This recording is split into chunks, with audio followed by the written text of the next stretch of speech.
Okay, guys, how are you again? Today we are going to continue our discussion about Lewis structure. At all the previous examples, we were just talking about compounds that contains single bonds.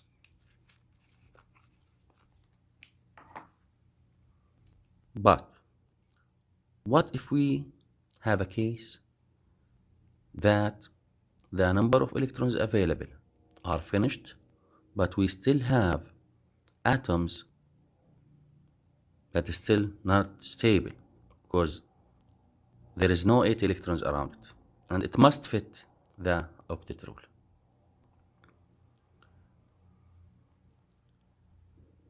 Our first example will be about C2H4, which is ethene. And before starting talking about the Lewis structure, we have to first know that we have single bond, double bond, and triple bond that could be formed in compounds to make all atoms stable in the compound. So, double and triple bonds are referred to as multiple bonds or multiple covalent bonds, because don't forget that we are still talking about covalent bond. So covalent bond could be single, double, and triple. Now, let's go back for a while, for a moment, to talk about the bond length and bond energy. For example, as a start, look here at carbon-carbon bond. We have single bond, double bond, and triple bond. As you see, the longest bond here is the carbon-carbon single bond. And the shortest bond is the carbon-carbon triple bond. And the bond energy, which means, remember, it is the amount of energy required to break down the bonds in 1 mole of the compound. To break the carbon-carbon single bond, we need 346 kilojoule. And this quantity increased as we're going to carbon-carbon double bond to reach 612, and it increased more when we are talking about carbon-carbon triple bond, which is 800. Same thing with carbon-oxygen, as you can see here. The triple bond between carbon and oxygen is the shortest one with the highest bond energy. Now, we can say that this is, now as you can see, the triple bond is the shortest bond. The single bond and is the longest bond. and weakest Why? bond. Because imagine bonds here like a chain. If you have two objects, for example, and you connect them together with one chain, the chain is strong. So to break the chain down, you will need energy to break it, which is bond energy. But imagine if you connected both objects with another chain and even a third chain. Do you think that you will still have the same amount of energy to break it down? Of course no. The amount of energy here will be much more than the first amount of energy. This is why the bond energy increased, because when we are talking about atoms, for example, carbon, triple bond, we have 2 electrons here and 2 electrons here, and 2 electrons here. So first, we have to break this 2, and this 2, and this 2. This is why we need more energy to break it down. And because the connection here is made by 3 electrons from each atom, so the attraction forces will be higher between the nucleus and the electrons, which will cause atoms to getting closer to each other, so the length of the bond will be decreases. Not like when you have carbon only 2 electrons. So this is why actually the triple bond is shortest with highest bond energy. Now, why sometimes compounds form double bond and triple bond? Actually, the main reason for that is because, as we said before, all atoms are looking for stability. And stability could be done by sharing electrons between different atoms. But what if we don't have enough number of electrons to form a single bond and make all atoms stable? For example, like our first example, ethene, which is C2H4. Carbon, 4 electrons, and hydrogen, 1 electron. So first draw carbon with carbon as a central, put 2 electrons here. Then H, H, H, H. Because we have 4 hydrogen atoms and 2 carbon atoms, we divide the hydrogen atoms number over the carbon atoms. So each carbon atom will have 2 hydrogen atoms.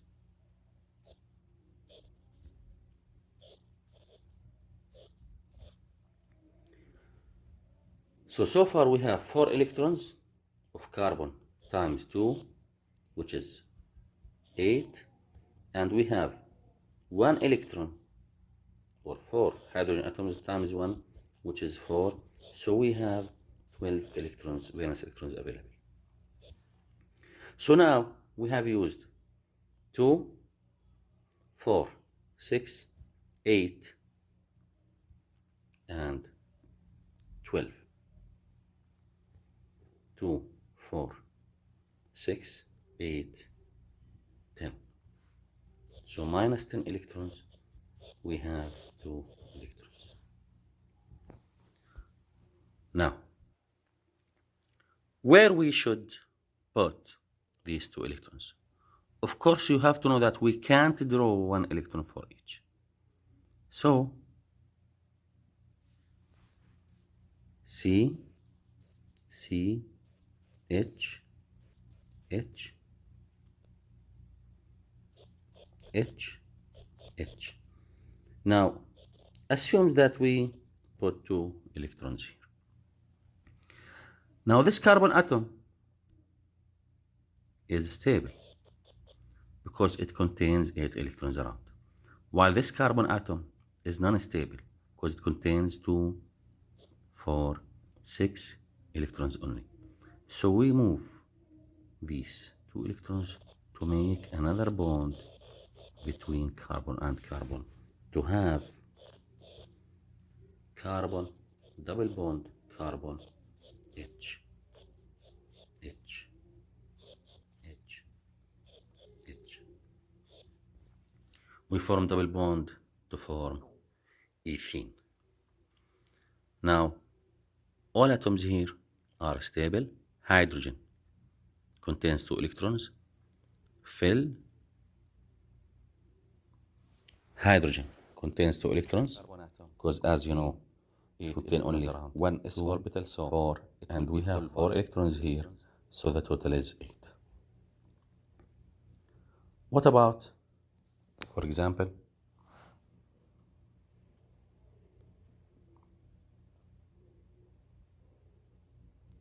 H,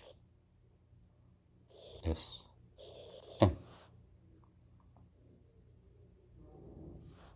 We have carbon with 4 electrons, nitrogen with 5 electrons, and hydrogen with 1 electron.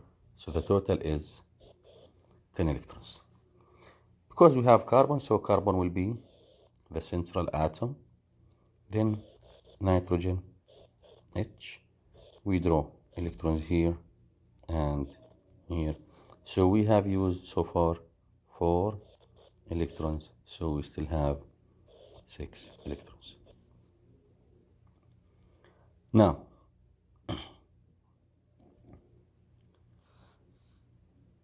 to follow the rules, the 6 electrons first must be filled around nitrogen, which is the non-metal, as we said before. But in this case, hydrogen is stable with 2 electrons. Nitrogen is stable with 8 electrons around, but carbon is not stable. So what is the solution? We take 2 electrons from here and convert it to this place. But carbon is still non-stable because it contains 2, 4, 6. So we take another 2 electrons here and convert it here. And the final structure will be H, carbon, 1, 2, 3, 1, 2, 3, nitrogen, 2. So now carbon is stable with 8 electrons around, and nitrogen is stable also with 8 electrons around. So the structural formula will be hydrogen, carbon, 1, 2, 3, nitrogen, with a triple Another bond example, between carbon sulfur and nitrogen. dioxide. We have sulfur with 6 electrons, and we have O with 6 electrons times 2, which is 12 electrons, because we have 2 oxygen atoms. So the total number of electrons that will be used here is 18 electrons. Sulfur is the less electronegative element, so it will be the central, then O, then draw 2 electrons here and 2 electrons here. So we used already 4 electrons, so we still have 14 electrons. So we make the distribution of electrons first around the non-central atoms to fill or to reach the octet rule. So we used 12 electrons, 6 for each atom, so we still have 2 electrons. Now we still have 2 electrons. Now we put the rest of electrons remained over the central atom here. But now sulfur is non-stable. Because sulfur is non-stable, we take 2 electrons from here and put it here to form another bond. So we'll have S,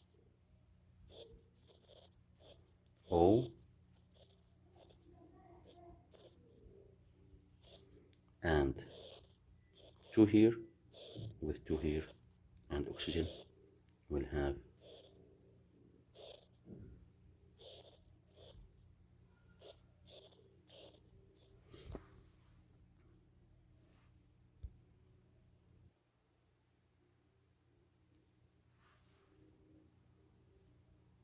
So this is the skeleton formula for SO2, which is SO.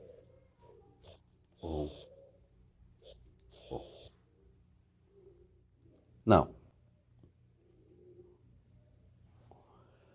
if you take a look at this shape here and think about the compound, question: why we took 2 electrons from this oxygen atom and not from this one? So why finally we have this shape but not this shape?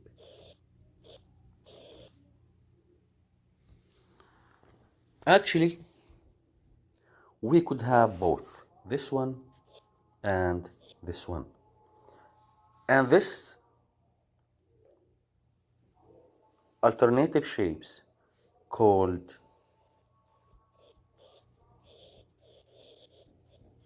resonance, which means that we could have more than one possible shape for the compound. And when scientists measured the bond length between in this side and the bond length here, they found that the length of this bond is shorter than single bond but longer than double bond. So it is not a double bond because the length was longer than double bond. And this bond also, it was shorter than single bond, so it is not a single bond. So we can say that the bond is considered to be moving at both sides. This is why the bond length is less than the double bond, because it is not double bond all the time, but at the same time it is shorter than single bond because it is not a single bond all the time. And this is resonance. As you can see here, resonance structures show hybrid bonds. Because, for example, as we can see here, ozone is O3. If we draw it, you will face the same situation as before.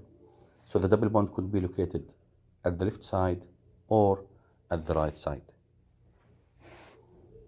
which means that we can determine which side will be doubled and which one will be single. So the bond is moving overall the whole bonds here.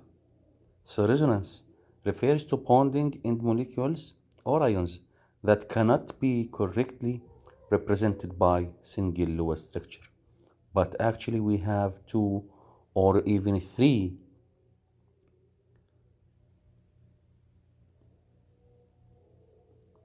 Lewis structure.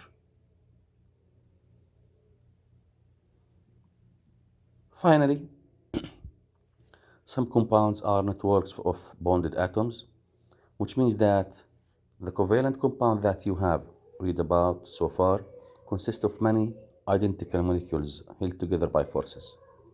But sometimes we have many covalently bonded compounds that do not contain individual molecules. Sometimes we could have compounds that contain more than 3 or 4 types of molecules, but all of these molecules are binded together with covalent bond. So they form like a huge network between each other. And this point will be discussed later in our next chapter. That's all for this section. And as written in the weekly plan, the formative assessment here will be a homework for you. Thank you guys, and hope to solve it, and be safe.